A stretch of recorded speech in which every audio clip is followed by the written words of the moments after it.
प्रभु यीशु मसीह के नाम से सबको जय मसीह की। आज का वचन है गिनती के पुस्तक उसका 6 अध्याय 22 और 24 वचन। फिर यहोवा ने मूसा से कहा, हारून और उसके पुत्रों से कह कि तुम इज़राइलियों को इन वचनों से आशीर्वाद दिया करना। यहोवा तुझे आशीष दे और तेरी रक्षा करे। मेरे प्रियो, इस अध्याय में 22 वचन से लेकर 27 वचन तक परमेश्वर ने एक याजक को किस तरह आशीष देना चाहिए उस विषय के बारे में यहाँ पर कहा है। वैसे कई सारे अध्यायों में लेवी व्यवस्था से लेकर गिनती के पुस्तक तक कई सारे जगह पे एक याजक को किस तरह रहना चाहिए उस विषय के बारे में परमेश्वर मूसा के द्वारा लिखा हुआ है। हम पिछले एक दिन पहले भी हम एक याजक को किस तरह रहना चाहिए उस विषय के बारे में हमने मनन किया, जो कि पुराना नियम में एक वंश, इज़राइलियों के वंश में से लेवी गोत्र में से जो व्यक्ति जन्म होते हैं, जो आरून के लेवी गोत्र में, आरून के वंशावली में जो लोग हैं वही याजक का काम कर सकते हैं। याजक यानी कि परमेश्वर के भवन में काम करने वाला व्यक्ति, परमेश्वर के सामने लोगों के लिए जाने वाला व्यक्ति, परमेश्वर के सामने लोगों के लिए बलिदान चढ़ाने वाला व्यक्ति, परमेश्वर के सामने लोगों के मन्नतों को लेकर जाने वाला व्यक्ति और परमेश्वर और लोगों के बीच में खड़ा होने वाला व्यक्ति याजक कहला जाते हैं। नया नियम के मुताबिक हम याजक हैं।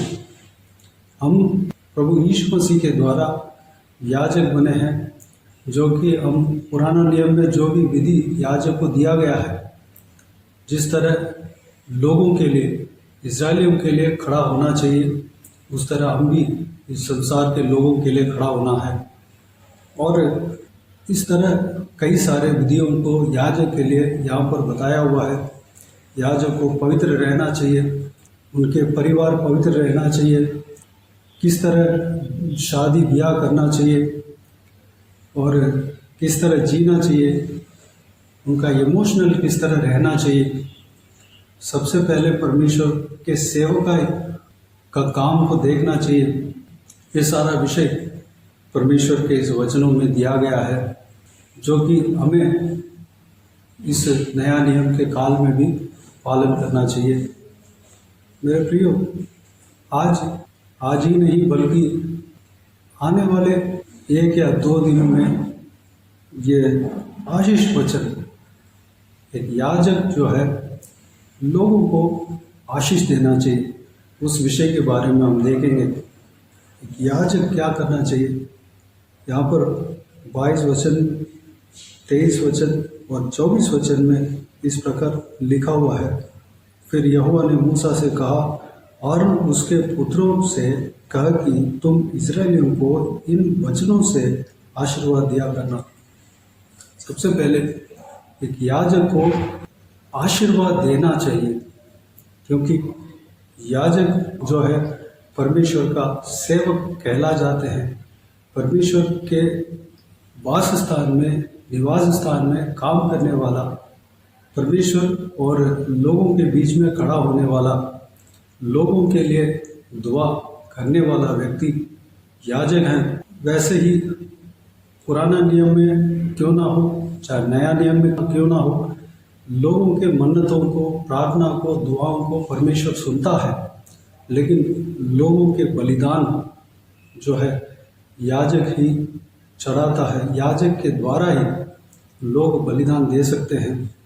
ये पुराना नियम के मुताबिक परमेश्वर का वचन कहता है। नया नियम में हर कोई व्यक्ति, जो भी जन परमेश्वर प्रभु यीशु मसीह से विश्वास रखा है, परमेश्वर प्रभु यीशु मसीह के लिए अपना जीवन को समर्पित किया है, वो व्यक्ति याजक ठहराया गया है, याजक बन गया है।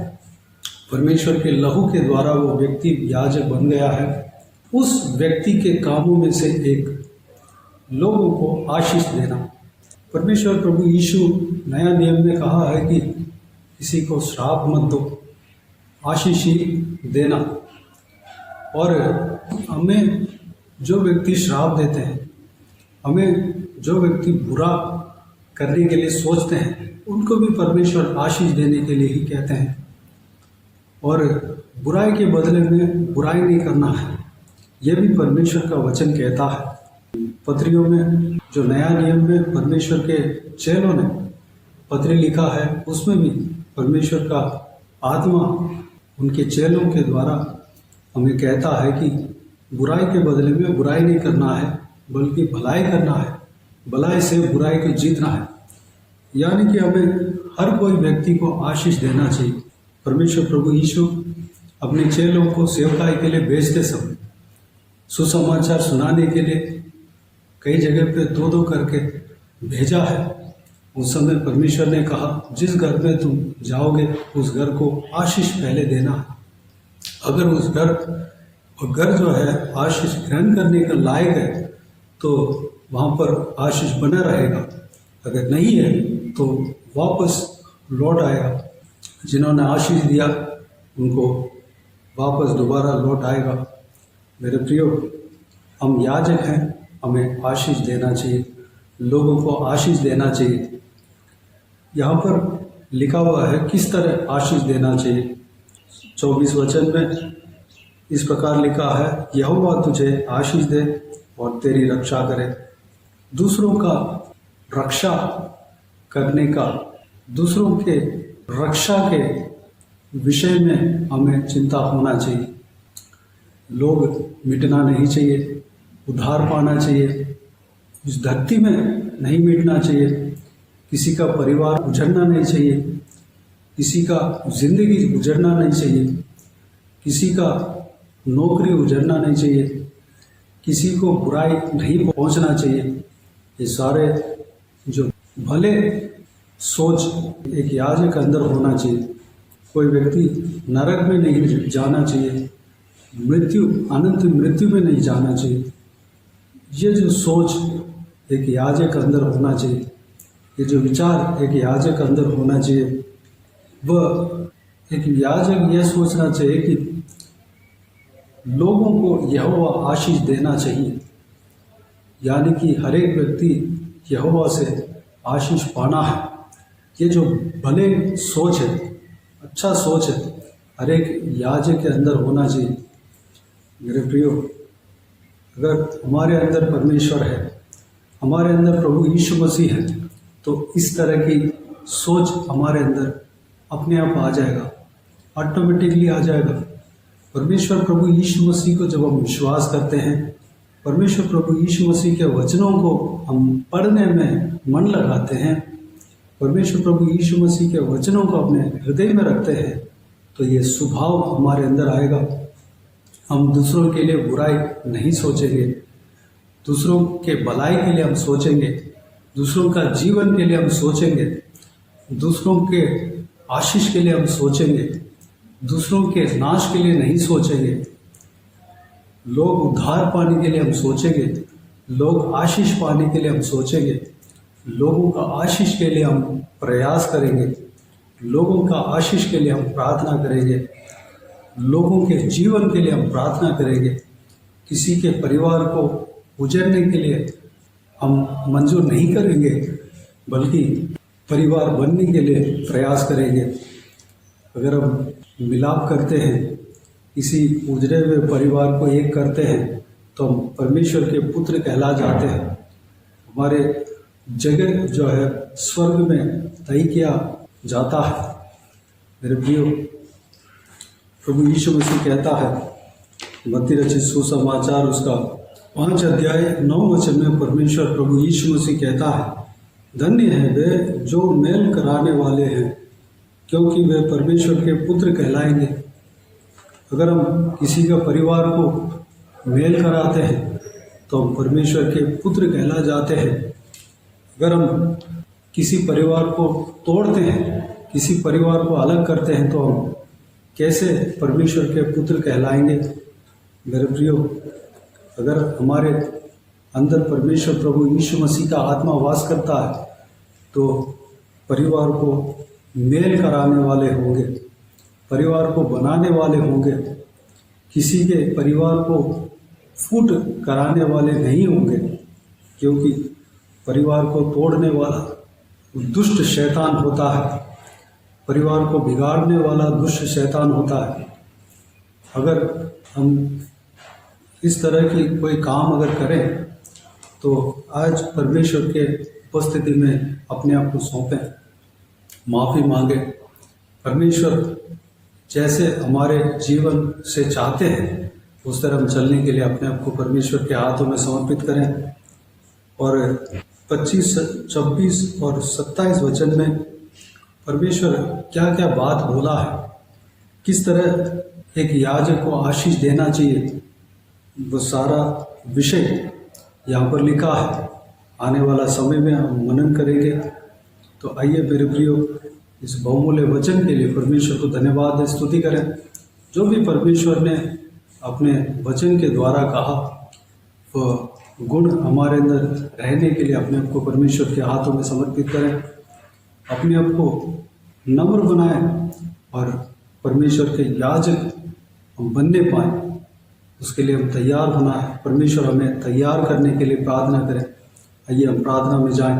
प्यारे पिता दयालु परमेश्वर, आपको धन्यवाद देता हूँ आज के इस आपके बहुमूल्य वचन के लिए। आपको धन्यवाद देता हूँ परमेश्वर, बीते हुए दिनों में हमें संभाला, बचाया, सुरक्षित रखा। आपको धन्यवाद देता हूँ आज के वचन में जो आपने एक याजक के विषय में आपने कहा पिता, एक याजक किस तरह रहना चाहिए, किस तरह लोगों को आशीष देना चाहिए। परमेश्वर उस विषय को आपने अपने दास के द्वारा लिखवाया। परमेश्वर उस वचन को हमने देखा, मनन किया। परमेश्वर हम भी दूसरों का आशीष के लिए हम प्रयास करने पाए। परमेश्वर हमारे अंदर, आपके अंदर जो गुण है हमारे अंदर होने पाए। परमेश्वर हम दूसरों को आशीष देने पाए, ना कि श्राप देने पाए। परमेश्वर दूसरों का नुकसान के लिए हम नहीं सोचने पाए, बल्कि दूसरों का भलाई के लिए सोचने पाए, दूसरों का जीवन के लिए हम सोचने पाए, दूसरों को आशीष के लिए हम सोचने पाए। हम ये सोचने पाए कि लोगों को परमेश्वर आशीष दे। हालेलुया। और हम प्रार्थना भी इसी तरह करने पाए, पिता अनुग्रह देना। हम दूसरों के सुरक्षा के लिए प्रार्थना करने पाए कि हम परमेश्वर इस तरह सोचने पाए कि परमेश्वर लोगों को रक्षा करे। दूसरों का सुरक्षा के लिए हम प्रार्थना करने पाए, दूसरों का सुरक्षा के लिए हम आशीष बोने पाए। पिता धन्यवाद देता हूँ, जो कुछ भी हम आशीष बोते हैं पिता उसी तरह आप करेंगे। आपको धन्यवाद देता हूँ। जो याजक हैं, जो पवित्र है, जो परमेश्वर के सेवा करते हैं, उनके मुंह से जो भी निकलता है वो स्थिर होता है। परमेश्वर पिताजी, एक आपके सेवकों के मुंह से जो निकलता है उस बात को आप स्थिर करते हैं, उस बात में, उस शब्द में जान रहता है परमेश्वर।